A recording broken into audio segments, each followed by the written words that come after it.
제가 병원 24시라는 프로그램이 KBS에서 되게 이제 한 시대를 풍미했던 다큐멘터리인데 거기에 이제 작가로 일을 하면서 암에 걸리신 분들을 되게 많이 취재하고 저의 주인공으로 모셨어요. 이제 그분들 중에 많은 분들이 돌아가셨습니다, 당연히. 근데 이제 그분들을 소개하는 방송 멘트에다가 제가 늘 희망을 얘기하고 현재를 극복하라는 얘기를 하고 승부에 집착하는 한 뭐 선수는 살아있다 이런 식의 에필로그 멘트 같은 거를 쓰면서 시청자들한테 가랑비에 옷 젖듯이 어떤 극한의 상황에서도 목숨줄을 놓지 않으려고 노력하는 것만이 큰 미덕이고 삶의 자세라는 식으로 제가 얘기를 한 거예요. 그걸 보면서 제가 정말 깜짝 놀랐죠. 내가 무슨 짓을 방송에다가 하면서 시청자들을 몰아붙였나. 그러니까 의사가 권하는 모든 치료를 다 끝까지 하는 것이 마치 큰 미덕인 것처럼, 그러니까 엄마를 위한 거인 것처럼, 자식을 위한 거인 것처럼 방송이 얼마나 많이 포장을 했는가에 대한 반성을 하게 됐어요. 그래서 제가 이 책을 쓰면서 가장 염두에 뒀던 건 아주 실질적인 정보를 주자. 그것도 소비자 입장에서 실질적인 정보를 주자. 그리고 방송이 늘 희망에 벅차서 끝나는 그런 식의 에필로그 하지 말자. 그런 죽음 근처에 있는 모든 보호자들이 갖고 있는 그런 민낯의 경험들을 최대한 다큐멘터리적으로 기술하자. 그런 식의 날것의 정보 있잖아요. 우리가 아무도 얘기해주지 않지만 한 번씩 그 일을 겪었던 분들은 늘 얘기하세요. 나 이 인터뷰 너무 하고 싶었다. 이런 말은 정말 알려줬으면 좋겠다. 라는 얘기들을 하시거든요. 그런 이야기들을 정리한 책이고 제가 오늘도 사실은 여러분들한테 그런 이야기를 좀 전달하고 싶어서 이 자리에 쓴 것 같습니다.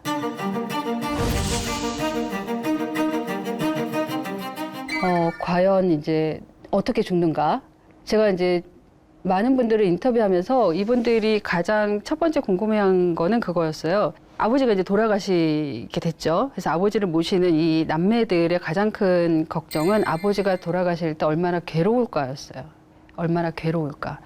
숨을 막 몰아쉬고 의식이 없어지고 거칠게 숨을 쉬고 얼굴을 찡그리고 숨을 막 쉬고자 하는 그런 소리가 상당히 이제 힘들게 들리는데 과연 그렇게 임종기에 숨을 막 몰아쉬는 게 얼마나 고통스러운 일인지 이제 상상만 해도 너무 힘든 거예요. 근데 그러니까 제가 취재했던 그분들이 하신 얘기가 어떤 이제 요양병원 의사 선생님한테 물어봤대요. 아버지가 이제 임종기 이렇게 다다랐는데 아버지가 숨쉬기를 너무 힘들어 하신다. 그리고 그 소리가 우리가 듣기가 너무 고통스럽다라고 얘기했더니 그 이제 요양병원 하태국 원장님이라는 분이 그런 얘기를 하셨답니다. 또 이제 복수의 다른 의사님들한테도 이제 확인을 한 건데 그렇게 고통스럽지 않다. 걱정하지 말아라. 그러니까 이게 체인스톡이라고 해서 숨을 거칠게 몰아쉬고 얇은 숨과 큰 숨과 혹은 빈 숨이 계속 이어지는 걸 의료적 용어로 체인스톡이라고 얘기를 하는데 이거는 다른 게 아니라 여러분들이 이제 100m 달리기를 한다든가 500m 달리기를 한다든가 했을 때 그 막 숨이 이렇게 거칠게 몰아쉬어지잖아요. 예를 들면은 막차를 잡으려고 전철역까지 뛰어가는데 막 거칠게 숨이 몰아쉴 때 숨 쉬는 거칠게 막 숨을 몰아쉬지만 우리가 온몸이 너무 고통스럽진 않죠. 바로 그런 거라고 하는 거예요. 그러니까 그 얘기를 딱 들으니까 이 남매들이 아버지를 보내는 데 있어서 마음이 조금 편안한 거죠. 그러니까 여러분들이 만약에 부모님이나 아니면 지인이나 형제나 누군가의 임종을 지켜볼 일이 있으실 거예요, 앞으로. 그리고 이미 그런 경험을 하신 분들도 계시겠는데 이제 임종기에 다다르신 분들이 숨을 막 거칠게 몰아쉬고 호흡이 되게 불안정해지고 하는 걸 보면 얼굴도 막 찡그리고 하니까 이분이 얼마나 고통스러울까 싶어서 내가 고통스러운 경우가 상당히 많거든요. 근데 사실은 그렇게 괴롭지 않다. 그리고 오히려 오감이 되게 둔해지는 지점이 있어서 우리가 이제 건강한 사람들이 이렇게 느끼는 지금 조금 약간 춥네, 여기가 약간 좀 서늘서늘하네, 여기가 좀 백이네, 이러는 우리의 정상적인 오감일 때와 임종기에 다다른 분들이 갖고 있는 이 오감의 이 민감성이 다르기 때문에 그렇게까지 괴롭지 않다라는 얘기를 하시는 거예요. 근데 그 말씀을 딱 들으면서 저도 되게 위안이 되는 거예요. 이제 늘 아버님, 어머님이 돌아가시면 어쩌나라는 이제 공포를 갖고 있는 저로서는 그러니까 부모님의 임종을 어느 순간에는 지켜봐야 되는 상황이 생길 텐데 꼭 그렇지는 않구나라는 걸 알게 된다는 것. 또 하나는 되게 아이러니한 건데 드라마나 이제 영화나 이런 데들 보면 모든 증후군이 되게 드라마틱하게 그려져요. 예를 들면 막 손을 탁 떨군다든가 고개가 툭 이렇게 된다든가 엄마 하고 울부짖으면 엄마가 툭 숨이 끊어진다든가 되게 순간의 찰나에 임종이 드라마틱하게 이루어지는 것만 많은 줄거리가 있는 이야기들에서 이제 방송에서 얘기를 하죠. 근데 실제로 우리의 임종은 그렇게 드라마틱하게 오지 않아요. 많은 분들이 부모님의 임종을 지키는 이야기를 저한테 들려주면서 이런 얘기를 하세요. 사실은 엄마한테 할 얘기가 없고 아빠한테 별로 할 얘기가 없는데 아빠의 임종이, 엄마의 임종이, 부모님의 임종이 하루, 이틀, 사흘 계속 길어지는 상황이 많다는 거예요. 되게 멀리서 부모님이 돌아가신다고 달려왔는데 부모님이 몇 시간이 지나도 그 숨이 끊어지지 않는 상황이 벌어지면서 의사가 오늘은 안 돌아가실 것 같다 그러면 또 다 뿔뿔이 자기 집으로 가요. 그러다가 또 부모님이 임종을 할 것 같다라고 연락을 받으면 또 다 중환자실 들어오느라고 소독하고 뭐 하고 하면서 다 들어와서 임종을 지키고 있는데 또 안 돌아가시는 거예요. 그러니까 여러분들이 생각하는 것처럼 임종이라는 건 어느 한순간에 되게 극적인 사건으로 일어나지 않는다라는 거죠. 되게 긴 시간 동안 부모님의 거친 숨소리를 들으면서 임종을 같이 해야 되는 상황이 생기고 그런데 각각의 자녀들은 직장도 있죠. 애도 키워야 되죠. 집 건사도 해야 되죠. 각자의 일들이 있는데 부모님이 돌아가신다는 연락을 받고 득달같이 달려온다 한들 부모님이 그냥 이렇게 돌아가시지 않는다는 것. 그래서 임종은 우리가 생각하는 것보다 더 빨리 올 수도 있지만 더 느리고 천천히 올 수 있다라는 것. 그런 것들이 사실은 저랑 인터뷰하는 분들이 저한테 되게 리얼하게 얘기해 주신 부분들이에요. 그래서 엄마의 임종이 하루 동안 쭉 이어지는데 과연 엄마랑 무슨 얘기를 해야 되는가? 우리는 어떤 태도로 엄마를 보내야 되는가에 대한 고민들 그리고 그 순간을 겪어내셨던 분들이 저한테 들려준 이야기들은 사실은 임종기의 그 시간들은 상당히 길고도 짧고 짧고도 길다. 부모님의 임종을 계속 지켜봐야 되는 일들이 비일비재하게 일어난다는 거죠. 과연 우리가 그 시간을 부모님하고 어떻게 보내야 되는가에 대한 고민을 미리미리 하고 부모님과 얘기하지 않으면 사실 그 시간은 되게 루틴하게 지나간다는 걸 좀 알아두시면 되게 좋겠다는 생각이 들고 또 하나는 우리가 이제 TV나 드라마에서 보는 임종은 되게 프라이빗한 공간, 그 공간에서 그분이 딱 숨을 거두고 온 가족이 모여서 뭐 작별 인사를 하고 뭐 이런 그 화면을 보신 분들이 되게 많겠는데 사실은 한 20만 명 정도가 그러니까 한 해 우리나라에서 30만 명이 죽는데 그중에 20만 명 넘는 사람이 병원에서 죽어요. 근데 이 20만 명 넘는 사람들이 병원에 어디서 죽을까가 궁금했어요. 제가 옛날에 이제 병원 24시 같은 프로그램들을 했을 때는 다인실에서 이제 환자를 취재하는 경우가 되게 많았는데 옛날에는 진짜 6인실, 8인실 이런 데서 그냥 임종을 맞이하는 경우가 되게 많았고 사실은 그것도 지금 바뀌지 않은 현실입니다. 그러니까 예를 들면은 대한민국에 42개의 상급병원이 있는데 그 42개의 상급병원, 상급 종합병원에 임종실이 있는 곳은 겨우 17군데밖에 안 돼요. 그러니까 20만 명이 병원에서 죽을 때 내가 어떤 임종실이라든가 1인실이라든가 우리 가족만 모여서 아빠랑 엄마랑 마지막 인사를 나눌 수 있는 그런 공간이 있는 임종실을 운영하는 병원이 17개밖에 되지 않아요. 왜냐하면 우리나라는 의료시설을 만들 때 의료법에 의해서 의료시설을 만드는데 예를 들면 뭐 병원이라 하면 수술실이 있어야 한다. 중환자실이 있어야 된다. 응급실이 있어야 된다. 이런 식으로 의료법에 의해서 의료시설기관들이 만들어지는데 그 의료법에 임종실은 조건이 없어요. 그러니까 임종실이 있든 없든 의료기관이 되는 거예요. 이건 정말 개선해야 되는 법이죠. 왜냐하면 20만 명이 병원에서 죽는데요.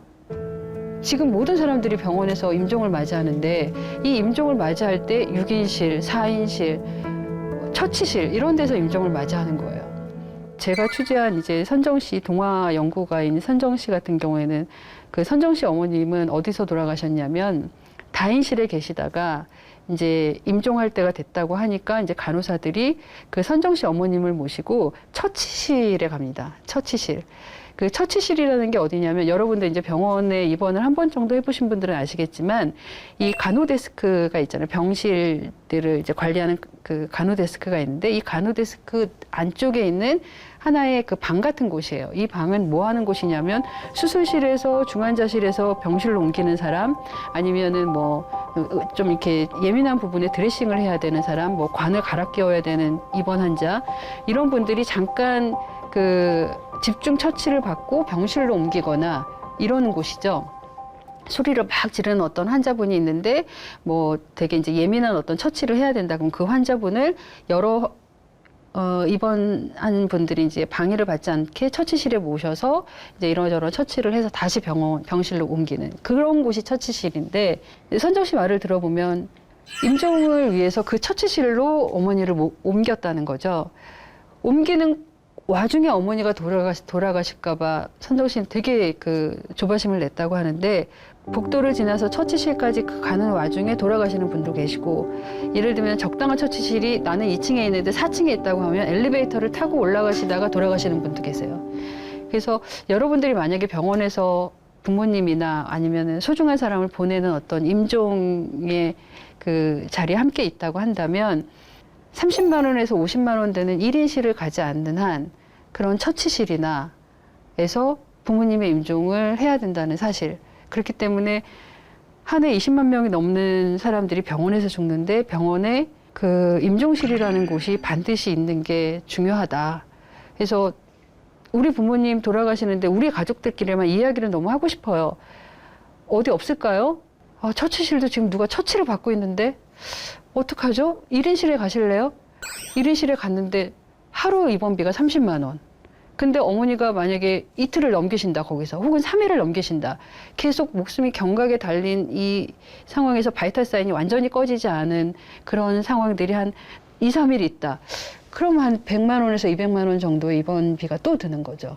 그래서 여러분들이 만약에 병원에서 누군가를 보내는 상황이 생긴다면 그 공간적인 제약이 상당히 있다. 예를 들면 이런 거죠. 그 엄마랑 아빠랑 이별을 해야 돼. 예를 들면 아빠랑 이별을 해야 되는데 아빠한테 마지막으로 뭔가를 아주 비밀스러운 고백을 하고 싶어요. 그리고 되게 용서를 구하는 말을 하고 싶고 내 마음에 담긴 그 사랑을 아빠한테 전달하고 싶은데 6인실 병실에 모든 사람들이 우리 침대에 귀를 쫑긋 세우고 있는 상황. 또 더 드라마틱한 건 점심시간이나 저녁시간이 돼서 막 밥들이 왔다 갔다 하고 있는데 커튼이 쳐진 우리 이 침대 안에서만 임종이 지금 이루어져야 되는 상황.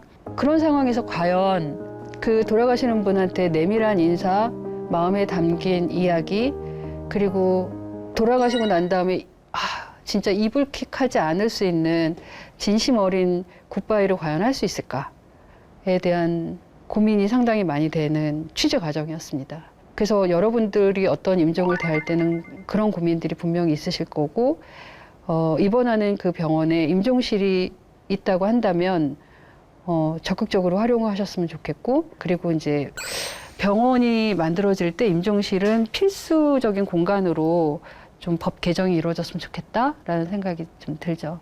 임종기에 있는 그 환자를 모시고 있는 가족들이 제일 힘들어하는 커뮤니케이션 대상자는 사실은 의사입니다. 의사. 이 북플레이에도 되게 전문적인 분들이 많이 나오셔서 강의를 하시고, 이제 그분들 중에는 의료 쪽에 이제 종사하시는 전문가분들이 굉장히 많이 계실 것 같은데, 저도 방송을 하면서 많은 의사들을 만났고, 의사들이랑 프로그램을 같이 한 적도 되게 많은데, 의사들이 이런 말을 할 경우, 과연 환자의 보호자인 나는 의사한테 아주 냉정하고, 이성적으로 무언가를 묻고 항의하거나, 아니면은 계속 나의 궁금증을 풀기 위해서 의사를 귀찮게 할 수 있는가에 대해서는 좀 각오를 하셔야 된다는 생각을 해요. 가장 안타까웠던 커뮤니케이션은 이런 거죠.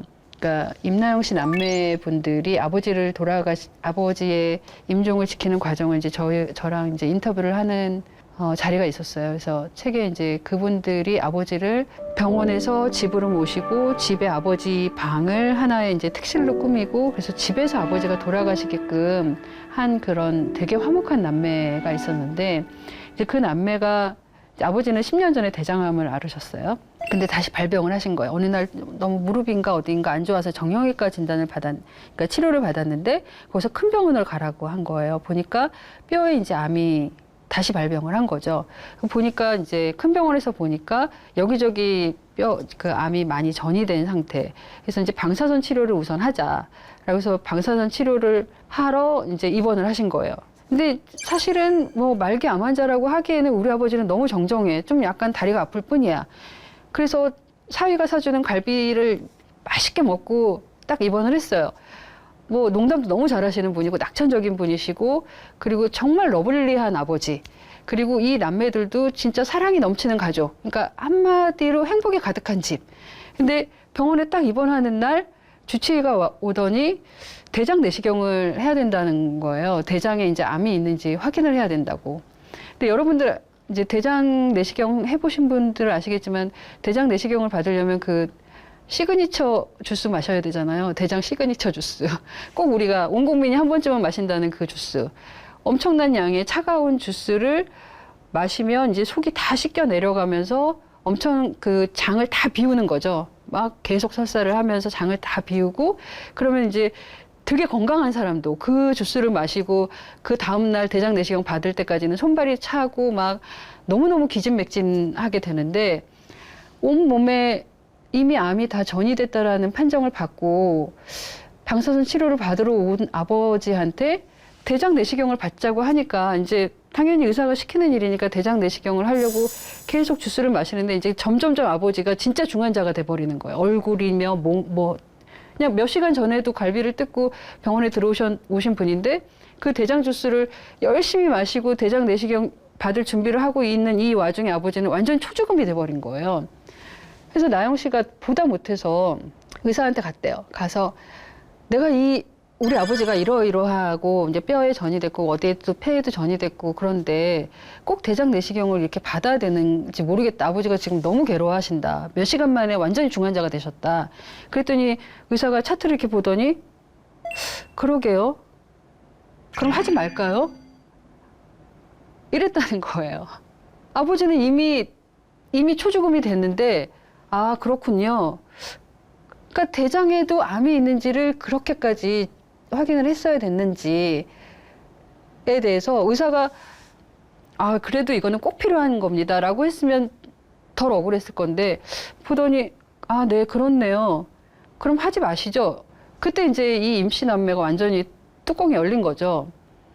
그러면서 이제 저한테 하는 얘기가 어떤 상황에 부모님이 병원에 입원을 해서 뭐 한 달밖에 못 산다, 2달밖에 못 산다 이런 얘기를 듣는다 하더라도 그러니까 의사들이 하는 어떤 처치나 검사나 이런 거에 기계적으로 반응해서 선생님만 믿겠습니다.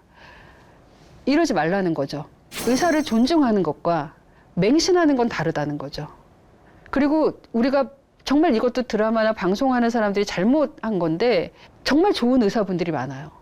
정말 성실하고 사명감 있고 그 책임감이 있는 의사들이 되게 많은데 우리가 드라마에서 보는 의사들은 뭐 다 이권에 막 눈이 멀어가지고 누구를 막 공경에 처하고 막 이런 의사들이 드라마틱하게 스토리를 이끌어 나가는 그런 드라마에만 익숙해져 있어서 많은 의사들이 정말 책임감이 있다라는 거 그리고 착하다는 걸 까먹어요. 그래서 의사가 뭐라고 얘기하면 약간 긴장하고 벌벌 떨고 저 말을 꼭 들어야 된다라고 생각을 하고 이제 추가 질문을 한다거나 좀 귀찮게 하면 아 의사가 기분 나빠하면 어떡하지? 이렇게 생각하시는데 절대 그렇지 않다라는 거. 저랑 취재하고 이 책에서 이런저런 얘기를 기술하게 해달라고 한 많은 분들이 한 얘기가 의사 앞에서 쫄지 말아라예요. 의사 앞에서 쫄지 마라. 절대 의사 앞에서 쫄시면 안 되고 이 의사는 책임감을 다해서 나를 고쳐줄 사람이고 나의 질문에 성실히 답할 사람이다를 아시면 될 것 같아요. 또 이런 경우가 있었는데 남편이 실직을 했어요. 간이 안 좋은데 계속 술을 마셨어요. 근데 딱 퇴근하고 보니까 남편이 쓰러져 있어. 그래서 이 남편이 막 뇌출혈이 있어요. 그래서 병원에 응급실에 실려왔어요. 실려왔는데 그 응급실에서 의사가 이런 말을 하는 거예요. 간이 안 좋아서 지금 뇌의 출혈을 멈추려는 뇌 수술을 해야 되는데 간이 안 좋아서 마취가 안 된다. 그래서 마취를 하면 못 깨어나실 수 있다. 근데 지금 호흡이 되게 불안정하다. 살리시려면 인공호흡을 해야 된다. 그리고 중환자실로 일단 옮겨야 될 것 같다.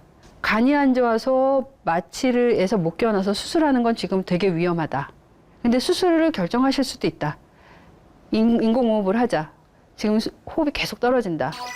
그래서 이분이 그냥 인공호흡 동의를 하고 이분이 이제 중환자실로 옮겨지셨죠. 그러니까 형제 자매들이 이렇게 모여서 뭐 오빠, 형, 뭐 걱정하지 마. 아무런 의식이 없어요. 인공호흡만 하고 있어요. 점점점 상태는 안 좋아져요. 그렇게 한 달, 두 달, 석 달 이렇게 있는데 중환자실 비용이 계속 쌓이는 거예요. 그러니까 이제 형제들이 십시일반으로 중환자실 비용을 내다가 이제 어느 순간에는 아무런 치료의 차도가 없는데 계속 인공호흡만 하고 언제까지 저렇게 계시는 거냐고 물어봐요. 어쩔 수 없다. 저거 뺄 수 있냐? 못 뺀다. 못 빼거든요. 이 호흡기가 이게 기관으로 삽입돼서 기계 호흡으로 생명이 계속 유지된다라는 상황에서는 의사가 이걸 뺄 수 없어요. 아무도 이걸 빼달라고 얘기할 수 없어요. 그렇게 해서 벌어진 그 큰 소송 건들이 있었죠. 그래서 의사가 쇠고랑을 찰 정도의 그 어떤 절박함으로 나 쇠고랑 차도 돼 하고 인공호흡을 빼줄 의사는 아무도 없어요. 그래서 이제 이 가족이 한 선택은 수술을 시키자였어요. 수술을 시키자. 수술을 하면 마취 때문에 돌아가실 수도 있다고 했는데요. 네. 그래서 수술방에서 이제 이분이 돌아가셔요. 돌아가시고 이제 장례를 치르고 하는 걸 제가 이제 취재를 하고 책에 쓰고 하면서 이런 생각을 해봤어요. 그러니까 응급실에서 되게 경황이 없을 때 응급의사가 나한테 이런 식의 이야기를 하면 내가 그 말의 진위와 이 말대로 실행했을 때 벌어질 한 달, 두 달 후의 일들을 예측할 수 있을까? 아무도 예측할 수 없죠. 그래서 여러분들이 특히나 이제 불의의 사고를 당해가지고 교통사고 같은 걸 당해가지고 정말 앞길이 창창하고 건강한 분이 급작스러운 사고로 외상을 입어서 인공호흡을 하고 뭐 CPR을 하고 하는 경우 아니고 그냥 정말 돌아가실 정도의 나이가 되고 말기 암 환자고 뭐 이런 복합적인 상황들이 너무 많아진 상황에서 그런 이야기들을 들었을 때 내가 응급의사랑 어떤 식으로 이야기를 해야 되는지에 대해서 조금은 사전에 공부를 하시는 게 저는 좋다고 생각을 합니다.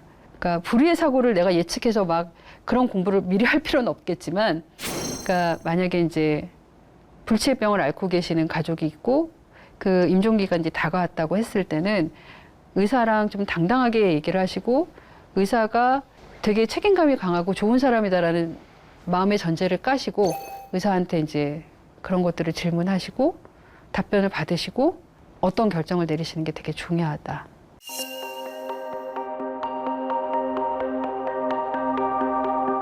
저는 어떤 생각을 했냐면 내가 죽기 전에 어디서 살까?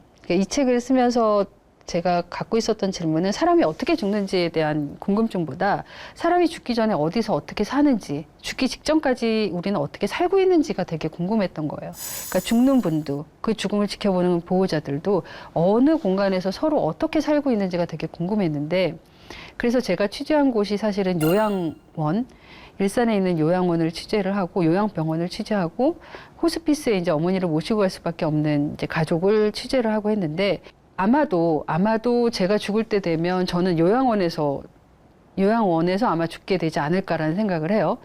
그 점점점 이제 요양원의 의존도가 높아지고 있기 때문에 요양원, 요양병원 혹은 양로원 이런 데들이 이제 우리가 나이가 들어서 죽기 직전에 사는 곳이다라고 생각을 하는데, 이제 요양원 같은 경우에는 장기 요양급여가 있는, 그러니까 그런 분들이 그 급여의 혜택을 받는 분들이 가는데, 어떤 분들한테 혜택을 주냐면 6개월 동안 이제 거동이 불편하신 분, 6개월 동안 자력으로 생활하시지 못하는 분들은 요양원에 가십니다. 그리고 요양병원은 의사와 간호사의 의료적 처치가 더 있는 병원이에요. 근데 요양원은 병원은 아니에요. 그래서 요양원에 가는 것보다 요양병원에 가는 게 더 효도받는 일이라고 생각하시는 어르신들이 계시는데 저는 조금 생각이 다른 게 제가 아까 말씀드린 것처럼 죽기 직전까지 어떻게 사는지가 더 중요하잖아요. 어떻게 사는지. 근데 요양원이나 양로원 같은 경우에는 생활 공간이에요. 생활 공간. 그래서 많은 프로그램이 운영이 되고요. 사람이 같이 공동체 생활을 하는 곳이죠. 그래서 어떻게 보면은 그 임종기에 다다른 분들이 그리고 되게 이제 연로하신 분들이 비싼 돈의 요양병원보다는 생활 프로그램들이 계속 가동이 되는 요양원에서 생활하시는 게 훨씬 더 삶의 질은 높지 않을까라는 생각을 저는 개인적으로 하고 있고 그렇다면 내가 만약에 요양원에 들어가면 어떻게 살까? 아까 말씀드렸던 그 선정 씨 같은 경우에는 그 선정 씨 어머니를 뵈러 요양원에 갔는데 그 요양원은 되게 특별한 곳이었어요. 제 눈에는. 왜냐하면 여러분도 이제 요양원을 가보신 분이 계시겠지만 산속에 있는 요양원, 어디 강가, 외지에 있는 요양원, 뭐 시골에 있는 요양원들 많지만 이 선정 씨 어머니가 있는 요양원은 그 일산 신도시에서 되게 학교도 있고 시장도 있고 그리고 상가 건물도 되게 많고 반찬 가게도 있고 이런 어떤 건물 안에 한 2개 층을 요양원을 쓰고 있는 거예요. 그러니까 완전히 생활하는 곳, 다른 도시에 생활하는 사람들과 같이 사는 곳이에요. 그래서 그런 요양원에 선정 씨가 어머니를 모신 이유가 있는데 일단은 생활과 분리되어 있지 않다.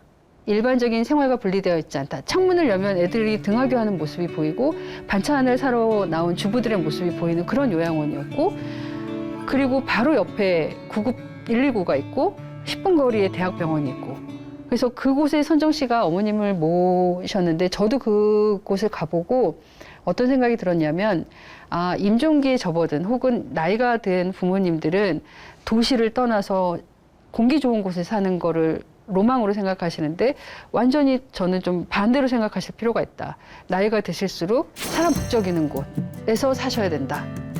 왜냐하면 그래야지 응급처치를 빨리 받을 수도 있고 그래야지 심리적으로 내가 인생 끝났구나, 소외됐구나, 밀려났구나, 이제 이 세상에 가장자리에 와 있구나라고 생각하지 않을 수 있어요.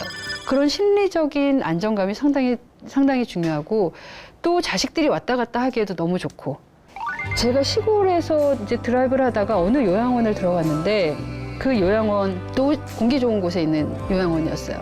인적 하나 없는 인적이 하나 없고 밤에는 맹꽁이 소리가 들리고 새소리밖에 안 들리는 그런 요양원이었어요. 공기 너무 좋은데 이런 곳에서 내가 삶의 마지막을 보낸다고 하는 건 그렇게 재미는 있지 않겠다는 생각이 들었어요. 그래서 요양원에 들어가서 이제 부모님을 모실 생각이다 하고서 이제 요양원 시설을 좀 둘러봤는데 제가 이제 앞서서 저는 죽기 직전에 아마 요양원에 있을 겁니다라고 아무렇지 않게 얘기를 했지만 제가 그 요양원에 딱 들어간 순간 이게 말로 하는 것과 직접 보는 게 정말 다르구나라는 생각이 들었는데 식사 때였어요. 식사 때였는데 방문이 다 열려 있어요. 병실, 그러니까 이 방문이 다 열려 있고 모든 거기 있는 회원분들이 다 이 턱받이를 하시고 이제 밥을 기다리고 계시는 건데 이게 밥의 냄새와 그분들의 냄새가 막 뒤섞여서 저한테 되게 묘한 느낌을 주더라고요. 그리고 그분들을 병실을 이렇게 둘러보는데 되게 신기한 건 그리고 되게 낯설었던 건 모든 물건에 자기 이름이 있는 거예요. 모든 물건에.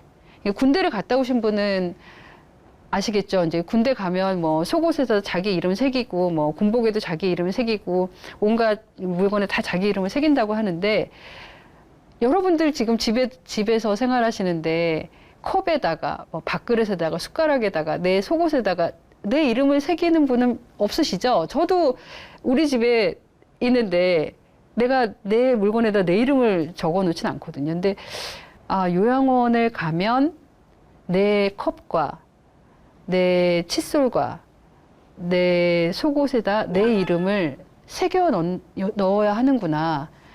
요양원의 생활은 내 이름을 새겨 넣는 걸로 시작되는구나.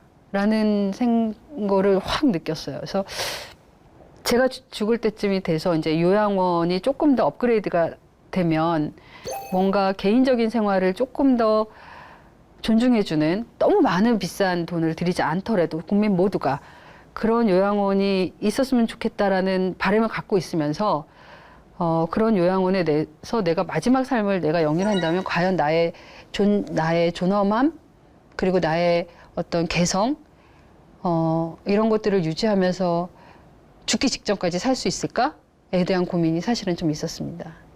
죽기 직전에 사실 가는 곳으로 여러분들이 제일 많이 알고 있는 건 사실 호스피스라는 공간일 텐데 안타깝게도 호스피스는 진짜 죽으러 들어가는 곳이라는 인식이 강해서 그 말기암 환자분들이 아주 고도의 진통제 치료를 받고 너무 적절한 의료적 치료를 받고 전문화된 의료진들한테 케어를 받을 수 있는 곳임에도 불구하고 그 말기암을 앓고 계신 분들 중에서 호스피스를 그렇게 100%잘 이용을 하고 임종을 하신 분들은 많지 않아요.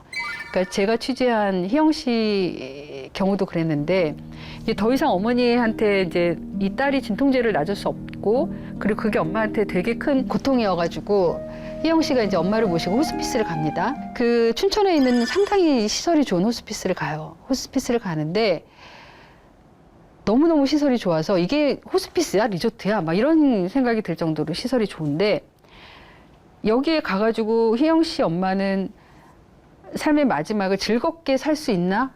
하고 가는데 바로 옆 침대에 청년이 들어오자마자 바로 나가요. 왜냐면 그냥 바로 이제 돌아가신 거예요. 그러니까 죽기 하루 전에 입원을 하신 거예요. 죽기 몇 시간 전에. 그러니까 호스피스라는 공간이 그렇게 죽음을 바로 앞두고 입원하는 공간이라는 인식이 강해서 이 호스피스에 들어갈 적절한 타이밍이 과연 언젠가라는 거에 대한 숙제가 있더라고요. 그러니까 희영 씨 같은 경우에도 엄마를 호스피스에 모셔놓고 어느 날은 너무 상태가 좋고 어느 날은 너무 상태가 안 좋고 상태가 좋은 날은 호스피스에 너무 일찍 들어온 게 아닌가라는 후회가 되고 상태가 나쁜 날은 그래 내가 무슨 착각을 한 거지라는 생각을 하고 그래서 그 춘천에 있는 되게 멋들어진 호스피스에 있으면서 되게 그런 식의 갈등을 하다가 어느 날은 엄마를 서울 한복판에 있는 호스피스로 옮겨야 되겠다는 결심을 해요. 왜냐하면 엄마가 너무 심심해 하시는 거예요. 우울해 하시고. 그러니까 아까 제가 요양원 말씀드렸던 것처럼 맹꽁이 소리가 들리는 공기 좋은 요양원이 저는 그렇게 좋지 않다고 생각을 하거든요. 사람 북적이는 곳 안에 요양원이 있어야 된다고 생각하는데 희영 씨도 어머니를 그렇게 사람 북적이는 곳 안에 호스피스로 모셔와요. 왜냐하면 그 호스피스에 모셔오니까 친구들도 찾아올 수 있고 자식들도 더 잘 찾아올 수 있고 그러니까 사람 사는 곳이 필요했던 거예요. 물론 그 호스피스는 춘천에 있는 데보다 훨씬 낡고 시설이 안 좋았지만 오히려 거기 가서 어머니가 좀 더 덜 심심해하고 덜 우울해하고 제가 이런 케이스들을 취재하면서 든 생각은 뭐였냐면 누군가가 죽음이 이제 임박했다. 그리고 시한부 선고를 받았다. 그리고 이제 몇 달 후면 돌아가실 것 같다라고 했을 때 우리는 그 사람을 이렇게 밀쳐놓는 버릇이 있는 것 같아요. 은연중에. 그러니까 좀 공기 좋은 곳에 가시면 뭐 좀 더 편안하고 조용한 곳에 계시면 더 낫겠지라고 생각을 해서 우리 삶과 분리된 어느 공간으로 그분을 모시려고 하는 게 많은데 최대한 우리 삶의 공간 안에서 그분을 껴안아야 된다는 게 저의 답이었어요. 그렇다면 과연 우리 부모님한테는 가장 적절한 공간이 어딜까를 생각하죠. 옛날부터 병원에서 죽는 것보다는 내 집, 내 방, 내 침대에서 죽는 게 제일 낫다라고 생각하고 집에서 죽는 걸 가장 선호했었는데 제가 이번 책을 쓰면서 취재를 하다가 되게 이제 반전이 일어났죠. 그 임시 남매분들이 아빠가 이제 집에 가고 싶다고 해서 집을 특실처럼 이렇게 꾸며서 아빠를 집에서 임종하게 하려고 이 남매분들이 다 이제 하는데 거기에 이제 엄마가 딱 반기를 들고 반대를 하죠. 너네 아버지가 왜 집에 와서 죽어야 되냐. 두 분은 너무 사이가 좋으셨거든요. 너무 사랑하는 사이였거든요. 지금 그때도 사랑하고 계셨고. 근데 그럼에도 불구하고 나는 네 아버지가 우리 집에 와서 죽는 거는 싫다. 겁난다. 무섭다. 나 혼자 있는데 아버지가 돌아가시면 어떡하냐. 의사도 간호사도 없는 집에서 아빠가 돌아가시면 어떡하냐. 그리고 너네 아버지가 나랑 같이 있었던 침대에서 돌아가셨다 치자. 장례 끝나고 내가 어떻게 그 방에서 자냐? 내가 그 집에서 어떻게 자니? 이렇게 얘기를 하는데 너무 현실적인 거예요. 그래서 이제 임씨 남매가 한 생각은 이제 그러니까 그때는 이제 중량구 보건소에서 그렇게 이제 의료진들, 집에서 임종하는 분들을 위해서 의료진들을 이렇게 서비스하는 그런 무슨 프로그램을 운영 중에 있었어요. 그래서 너무나도 다행히 중량구에 집이 위치해 있어서 그런 서비스를 받으면서 간호사랑 의사의 도움을 받을 수 있다. 그리고 우리 형제 자매들이 우리가 순번을 정해서 계속 아빠 옆에 있을 것이다. 해서 엄마를 설득해가지고 아빠를 집에 모시고 난 다음에 이제 아빠가 집에서 임종을 하셨거든요. 근데 저는 늘 집에서 돌아가셔야 되고 병원보다는 집이 낫다라고 생각을 했는데 꼭 그렇지도 않은 거였던 거예요. 그래서 그렇게 죽지 않는다는 것 같아요. 전문화된 임종실이 있는 병원이라고 하면 임종실에서 돌아가시는 게 가장 이상적이지 않을까라는 생각을 하게 된 거죠. 그래서 이게 집에서 죽게 되면 또 몰랐던 게 집에서 죽으면 이제 형사가 출동을 합니다. 형사가. 왜냐하면 병원에서 죽으면 의사가 바로 이제 사망 원인이나 이런 것들을 이제 사인을 하는데 집에서 죽으면 타살의 흔적이 있을 수 있어서 우선은 형사가 와가지고 타살의 흔적이 없고 병사라는 가능성을 갖고 검안이를 불러요. 그러면 이제 프리랜서 의사분들이 계세요. 그러면 그런 분들이 그러니까 집에 와서 이분의 사인 같은 것들을 이제 적어서 검안 보고서를 작성을 해요. 그게 나오면 타살의 의혹이 없다라는 전제하에서 이제 부모님을 장례식장으로 옮길 수 있게 되는 거예요. 그러니까 만약에 이제 부모님이 목숨이 막 왔다 갔다 한다 집에서 그럼 이제 119로 부를 거 아니에요? 근데 119가 불러서 왔는데 119가 문을 열고 들어오는데 부모님이 돌아가셨어요. 그러면 119는 바로 철수를 해요. 왜냐하면 119 구급대원들은 환자를 아직 목숨이 붙어 있는 환자를 응급실에 옮기는 게 목표지 이미 돌아가신 분은 손을 딱 떼요. 그러면은 바로 이제 한 라인으로 그 파출소랑 연결되어 있는 파출소에서 그 집으로 와요. 와서 이분이 외인사일 가능성이 없는지 타살의 흔적이 없는지를 찾아요. 그래서 여러분들이 만약에 부모님이나 혹은 여러분들이 나는 꼭 내 집에서 내 침대에서 내가 사랑하는 이 가재 도구가 있는 이곳에서 내가 죽어야 되겠다라고 생각을 하신다면 그런 번거로움이 있다라는 것. 그리고 검안이를 불러서 이 검안이가 이제 사인이 뭐다 이렇게 검안 보고서를 작성하는 비용도 상당히 한 2~30만 원 든다는 거. 이런 사소한 것들이 우리가 그냥 방송에서 봤던 다 그렇게 죽나 봐라고 하는 것 중간중간에 이렇게 들어있는 아주 구체적인 사소하지만 구체적이고 이 구체적이고 사소한 것 때문에 집에서 죽는 게 되게 번거롭고 그리고 힘들 수 있겠구나라는 걸 제가 취재를 하면서 알게 됐죠. 만약에 우리가 임종의 질을 높이고 죽음의 어느 순간에 좀 더 좋은 굿바이를 위해서 많은 사람들이 집에서도 죽을 수 있게끔 사회적 제도를 마련해야 되겠다라고 한다면 우리가 사회적으로 갖춰야 될 이 서비스들이 꽤 있다라는 거죠. 예. 제일 중요한 건 의료진이 집을 수시로 드나들면서 케어를 할 수 있어야 되고 그거에 대한 의료 수가라든가 보장이 있어야 되고 그런 것들이 있어야지만 부모님을 황망하게 보내는 6인실이나 뭐 다인실 같은 데서 부모님이랑 그냥 커튼 이렇게 쳐놓고 경황 없이 부모님을 보내는 일이 없게 되지 않을까라는 생각을 하게 됩니다. 여러분들이 좀 기억해 주셨으면 하는 건 의사는 그렇게 무서운 사람이 아니다. 의사는 나한테 서비스하는 사람이니까 의사한테 모든 것들을 낱낱이 물어보는 것. 그리고 누구나 다 죽는 상황에서 방송이 얘기하는 기적이나 희망에 쉽게 내 몸이 젖어서 내가 반응하고 있지 않는지를 각성하시는 것. 그리고 결국은 우리는 요양원이나 요양병원이나 양로원이나 호스피스나 병원이나 이런 데서 우리가 삶을 마감하게 될 것이다. 그리고 거기에는 나의 임종을 위한 아주 프라이빗한 공간, 시설이 마련되어 있지 않는 곳이 되게 많다. 그렇다면 과연 6인실 병실에서 커튼을 쳐놓고 내가 부모님하고 어떻게 마지막 인사를 할 수 있는가? 대한 현실적인 고민 같은 것들이 사실은 상당히 필요하다. 이런 말씀을 좀 드리고 싶고, 많은 죽음에 대한 책이 있고 죽음에 대한 강의를 하시는 분들도 되게 많은데 아주 실질적이고 너무 민낯이고 너무 구체적인 죽음의 정보들을 책에 쓴 게 아닌가 해서 조금 송구한 마음도 들긴 하지만, 그런 정보들을 미리 알고 계시면 내 자식이 나를 보낼 때 당황스럽지 않을 수 있고, 부모님을 보낼 때 우리 형제들이 더 단합돼서 사랑의 마음으로 그 일을 헤쳐나갈 수 있지 않을까라는 생각을 합니다. 여러분들의 오늘 하루가 행복하시길 바랄게요. 감사합니다.